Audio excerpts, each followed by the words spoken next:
Good afternoon-ish, everybody. 1 minute away from noon. It's Dustin, your host for Source Sit Down Live. As always, checking in just 1 minute early for you all. We'll give you all a second to kind of join us. Slide on in the live today. We have a very special guest. Yep, I see her waving at me. I'm gonna give her a good introduction before we get started. But Source It Down Live is definitely a means for us to meet you where you are, provide you with relevant resources, provide you all, meaning the students, our students in our community, with support, specifically in these times because right now, of course, we are dealing with a pandemic. So I challenge you all to try and stay in community. During today's staff meeting, we adopted a new term, physical distancing. Shout out to Dr. Minna for that over social distancing because, social communication, so being in community is very important for folks. But today we're going to have a guest on. She is one of my favorite people by far. She is a living legend in a lot of different ways. When I came to campus to work, she was somebody whose reputation preceded her. She's an entrepreneur. She's definitely an alumni. She's a Hokie to the core, a philanthropist. And all the love is for you. Yeah, I see it, and I can't wait to get you in here. But today we really want to highlight, her as a unique person to come across this campus, highlight her organization, and really pull out a lot about entrepreneurship. So without further ado, I see everybody's kind of rolling in. I'm going to see if I can get her to come on in here with us. Y'all show love to my sister. That's Danielle Jeffers. All right. Don't cry, sis. Hello. How you doing? I'm good. How are you? I can't complain. I'm blessed and highly favored. It's always good to have you. So Sit Down Live is fresh and new, so it's always good to have the support of somebody who's a veteran in the game.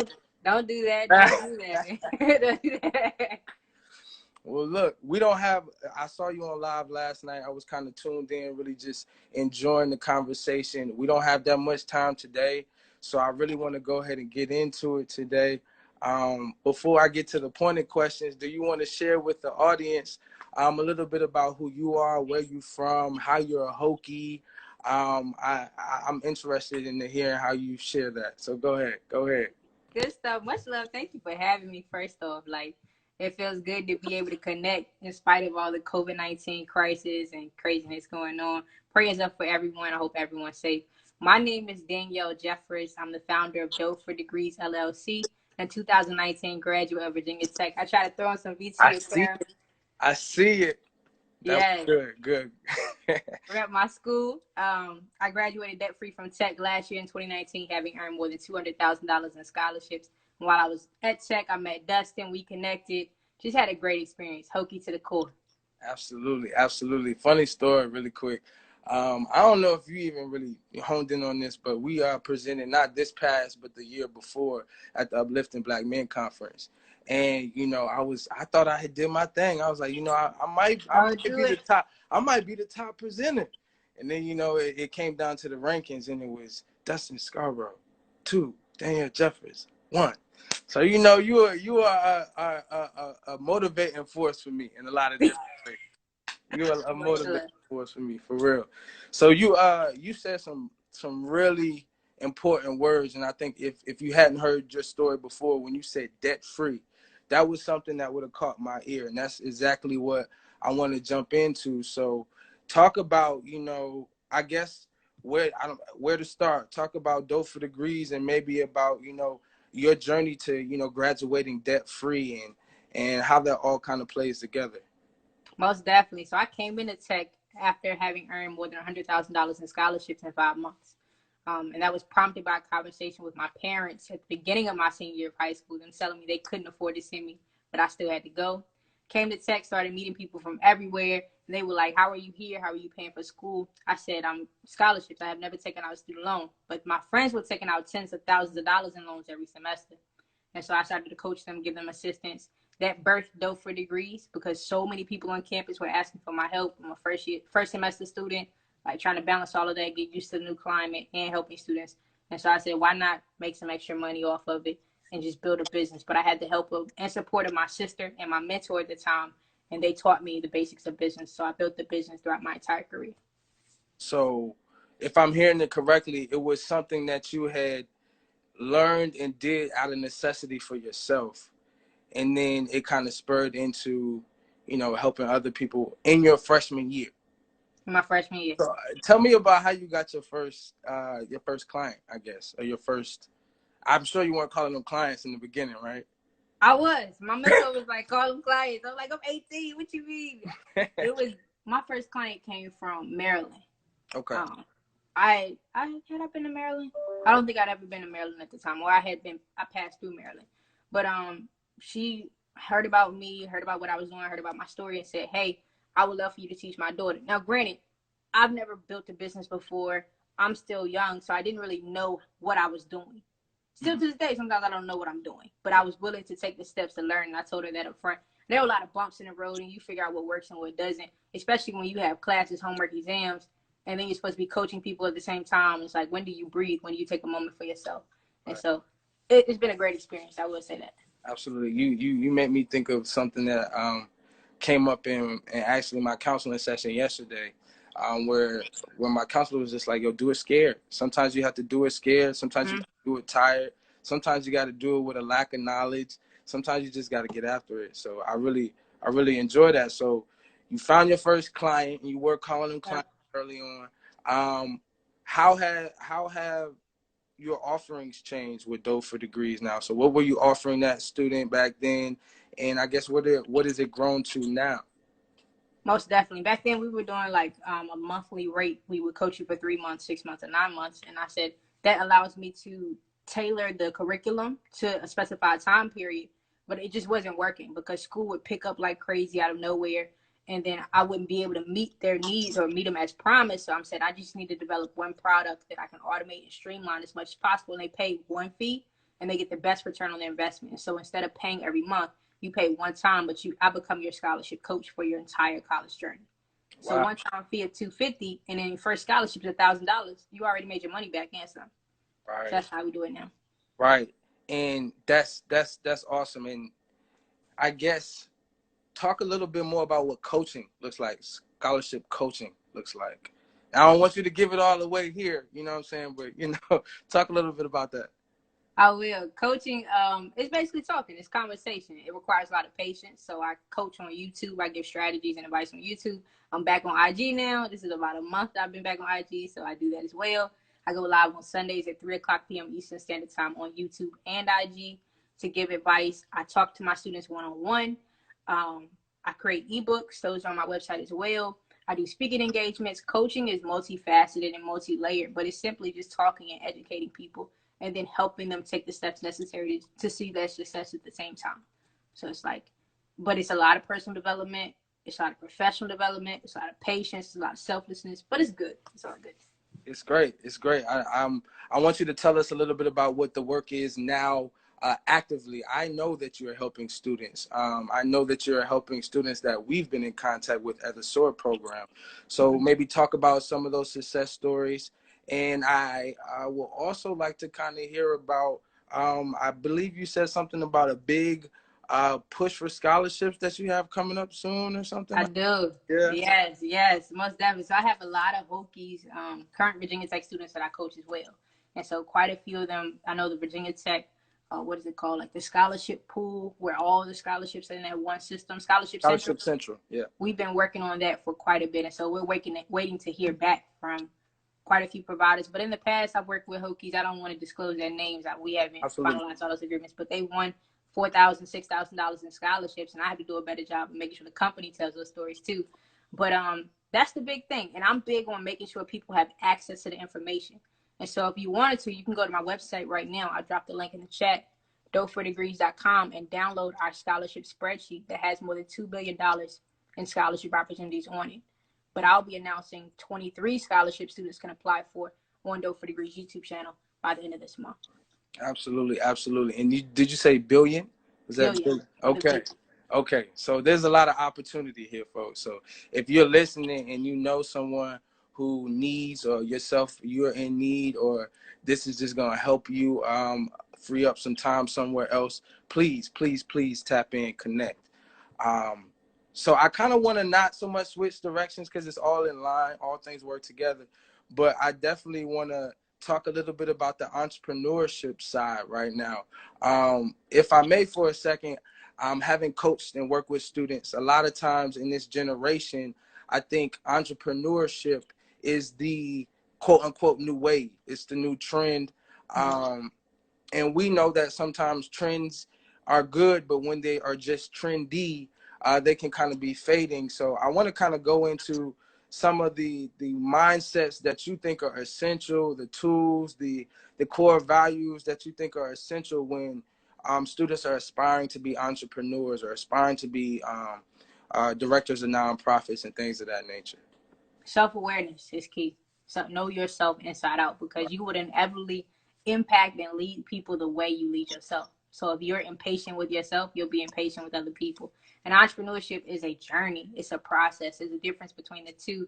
Process meaning there are certain steps you'll have to take to see your success. Like you'll have to make this step, then make this step, then make this step. Whereas a journey is full of ups and downs and peaks and valleys. And so just be patient. Be patient with it. And if you're a student, it's the perfect time to build a business because you have very little things to lose. Like, what? I'm going to get kicked out of my apartment. Okay. But it's not like you have a family you're trying to take care of and support off the money you bring in from your business. So the risk factor is a whole lot lower compared to what it could be later on in life. Yeah. You talk about risk factor. I think about opportunity cost. There's a lot less of a risk to give up some things right now because a lot of us don't, even though I'm not a student, I don't have a family right now. I have a job, but I have very few obligations. So if I'm a student, this is, like you said, the perfect time to chase a dream. You said that self-awareness is important. What other tools do you think that you would add to that conversation? I would say you have to carve out time to develop your interpersonal skills. So how you communicate with one another, which goes back to self-awareness, but also time management. If you're an entrepreneur in college, you have to be able to know how to balance and juggle things effectively. Absolutely. And so for me, it was a non-negotiable. I had to maintain a 3.6 or higher to keep my scholarships while also building my business, serving my clients, and engaging in clubs and activities and developing as a person, as a Hokie, involving in the community, getting involved in the community. So time management is key, interpersonal development, communication skills, how you network with other people. So whether it be LinkedIn or you're going to an event, you're exchanging your information, your follow-up game, emails, all of those things are important. Consistency. I'm hearing a lot of it. Consistency. Yeah. It's not something that you can pick up and put down and expect to grow. You have to pick up and carry it. So let's talk a little bit about some misconceptions when it comes to entrepreneurship. A lot of times in this age, like, entrepreneurs are looked at on the Instagram platforms, the Twitter platforms, and they're seen for, the waking up whenever they want to, sometimes the flashy lifestyle, sometimes just the people buy into the freedom. Can you give us a realistic look at entrepreneurship and maybe even a testimonial kind of anecdotal experience from your undergrad? Because I can tell that was a very intense time for you. Very intense. But entrepreneurship is all about sacrifice. It's you hustle now, you grind now so you can enjoy it all later. Of course, once you put in your years, once you put in your hours, forgive me, I dropped my iPad. Once you put in your hours and you've sown enough, you'll reap. But you won't get that until you put in probably 10,000 hours or more into what you're doing, because you're building something from the ground up. So it hasn't been done before. It hasn't been created before. You're solving a problem in a unique way. It requires a lot of sacrifice. And for me, when I was in college, I woke up at 5 o'clock in the morning. Not that I wanted to, but that I needed to fit everything I could within that 24-hour period. So I had class, I had homework, and I had to make sure I had my business. And at times, I would not go out on Fridays and Saturdays and just stay in my dorm room and work on dough for degrees. I literally built dough for degrees out of my dorm room. And just curious, what dorm were you in? I was in Harper my first year. I was in the suite, and then I was in Pritchard and Innovate, the Living Learning Community, for the last 3 years. That's awesome. Shout out to our living learning communities. Shout out to Harper, because I was also at Harper. Yes. Yep. Harper was a good time for me. Grew a lot while I was living in there. But wanted to ask you, I guess, some of the things that students don't think about. The reason I asked this is I recall in my previous career that they had workshops where folks would come in, and we partnered with the community a lot. So we partnered with quite a few entrepreneurs, and they had some business folks come in when it came to talk about tax time and benefits and things of that nature. As an entrepreneur, those aren't things that you get rightfully. You don't have a benefit package or HR office or anything like that. You want to talk about that? Some other things that people may not even think about? Most definitely. Like, the risk factor, that's where the risk factor comes in. It's like you don't have a guaranteed paycheck. Whereas an employee could clock 40 hours a week and know they're going to get paid $800 for 2 weeks, every 2 weeks, or $2,000, what have you. I can clock 100 hours this week and not make $1, but I'm in it for the long-term game. And so knowing that financial independence and financial freedom is the end goal, it allows me to be like having foresight and insight into the situation instead of being short-sighted. And so what I will say is, yeah, right now I have health insurance as a state. Someone else's, I have a CPA, I have an accountant. But all of those things are basic business necessities that most student entrepreneurs aren't taught because they're taught to highlight real in college. The entrepreneurship curriculum doesn't really educate everyone on how are you going to have health insurance as an entrepreneur after graduation? How are you going to pay your bills? What's your cash flow going to look like? Like, as an 18, 20, 21, 22-year-old, you don't know everything about that.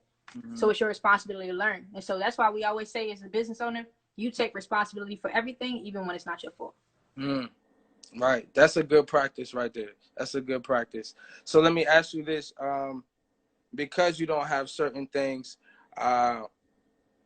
health insurance, steady paycheck, as you're going into it, do you suggest people jump right into entrepreneurship from, maybe working at, even though it's not the most flashy job, but maybe that fast food or that retail job, that's that steady paycheck versus, dropping it and then going right into entrepreneurship? Do you have any strategies around that? Any thoughts around that?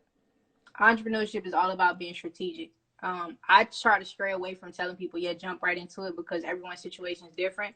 For me personally, I'm always like, pray about it and ask for understanding and clarity, but I know everyone's not in that same place or that state of mind.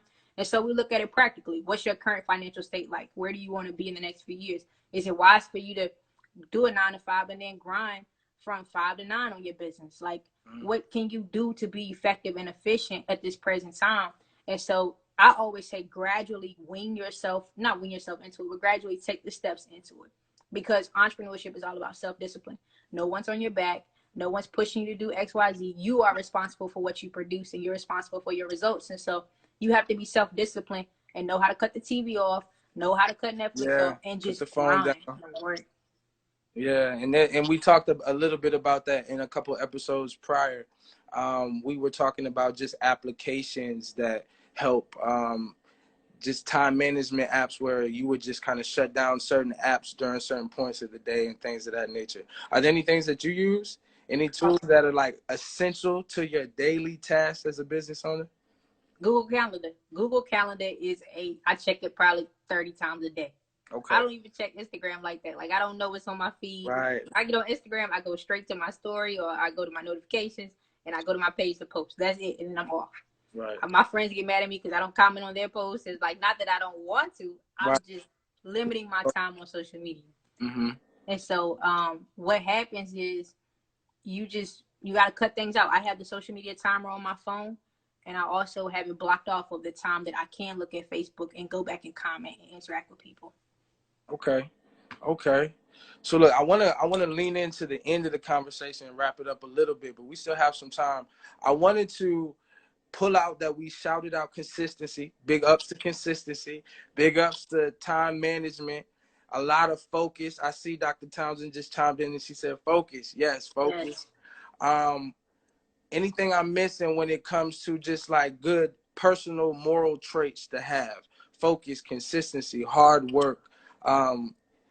Just being able to limit distractions. Anything else you want to add there? Development. Even as a person on earth, My goal has always been, my motto has always been, I will be better today than I was yesterday. Right. Not just financially, not just in the way I carry myself, but it's in every area of my life that I have to improve every single day. And so that will inevitably affect the way you interact with your friends. It'll make you a better person. So just looking for new ways to grow and develop. Absolutely. So I guess thinking about, your whole journey in its entirety, what about it has changed you? What about Virginia Tech, DOFA degrees, entrepreneurship? What about it has changed you, and how? It's made me more service oriented. As an entrepreneur, you always look to serve people. You're a servant first. That's what you do. You get paid to solve people's problems, to serve other people. In tech, our motto is "Ut prosum, that I may serve." And so when you mesh the two, where it's all about serving people, and then you go to a school where the community is all about helping other people, it just becomes your DNA. That becomes who you are. And so I look to serve people in everything I do. If I see someone walking across the street, they need help with their groceries, it's not even a second thought. It's like, hey, can I help you? Absolutely. Absolutely. And I think that goes to the quality of your upbringing. I think I love the fact that you last night you corrected my guy. Even all love to him too. I'm not from the dirty. I'm not from the Ville. I'm from Danville. You put a lot of pride from where you come from, and me being a lot of the same. I understand that my upbringing is really fundamental to who I am today, and I see through you and the way you show up that you have a quality background, and I just want to shout out your family for that.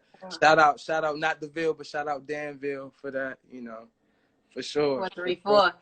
Absolutely. So I definitely also wanted to ask you, because Virginia Tech, it just came to my mind. Virginia Tech is doing a really good job of taking into account this new wave, this new trend, this new mindset of entrepreneurship being the new business. I know Pamplin College of Business has opened up the Apex Center. Did you have any interaction with Apex and E-Club when you were here? And you want to talk about that for some of the folks that maybe have never even heard about it? Oh, most definitely. Shout out to Pamplin, the Pamplin College of Business. Shout out to the Apex and the Entrepreneurs, Innovate, E-Club, everyone who's plugged into that ecosystem at Virginia Tech, because they were a cornerstone of my experience. Because the community helped me and supported me as I built my business throughout my entire college experience. And so I applaud them for making that an opportunity, but also not just an opportunity, it is an ingrained part of the school, the way people think, and knowing that entrepreneurs, because oftentimes you have the career center that can teach you how to go get a job. You have all these infrastructures and places, resources put together to help people get jobs. But then when I come back to an alumni event and they're like, hey, you can promote you can get a job here, you can talk about that. It's like, that's not what I do. I'm an entrepreneur. Where are the resources to support me as I support other students and other Hokies who choose to take that path as well? And so I've seen the university move in the right direction. And I'm happy to help with that in any way that I can, having built the business at Virginia Tech and still building my business because of a lot of support at Virginia Tech in any way I can. But a lot of it, especially when you're an entrepreneur, is not so much what you teach in the classroom, but it's what you help them do outside of the classroom that shapes their ability of whether or not they go get a job after graduation or they keep building their business. That's a pivotal decision. And so how the school supports the student outside of the classroom helps them make the best decision for them. Absolutely. So, shameless plug, Source here for you all outside of the classroom. Source here for you all. In addition to Apex, so definitely shout out to Apex E-Club. I will say that one of my biggest gripes as a graduate from Pamplin College of Business was that, man, I don't feel as though they fostered the entrepreneur in me enough. And then sure enough, when I came back, they have this great program. They have this great opportunity, and then they've added these different safeguards around it with the LLCs and things of that nature. So I want to shout out Tech again. I want to thank you for joining us today. Is there any parting words? We've kind of had a lot of opportunity to get feedback from you, not nearly as much as I would love to have. So if we can do this again, trust and believe, I will tap in with you and we can try and figure out a way to bring it back. But any parting words for the folks? Just stay plugged into the university in all aspects. If you're a student, make sure you stay plugged in as an alum. Once you become that, go to SOAR. I mean, they have amazing opportunities. They helped me a lot. I remember the first thorough conversation we had, Dustin, where we were talking, rapping. We rapped for like an hour and a half. And so just utilize opportunities outside of the classroom. as much as you do inside the classroom. I always encourage my clients, my students, if you spend 12 hours in a classroom, double up in the things the university can offer you outside the classroom, because that's where you'll really grow and build those relationships. Absolutely, absolutely. What they say, it's not your net worth, it's your network. Your It's network, yes. man, build your network while you're here. If I may offer myself again, always myself as a part of everyone's network. But if you want to tap in with Danielle, can they do that? Can they tap Yes. in with you and build you into their network? Awesome, awesome. Look, folks are coming in and saying thank you. Of course, DM me. Yes, yes. So we want to say thank you. I'm gonna go ahead and let you go. I'm gonna wrap up the Source Sit Down Live. Peace, blessings. You have a good rest of the day, sister. Thank you. All right. Awesome. Deuces. All right.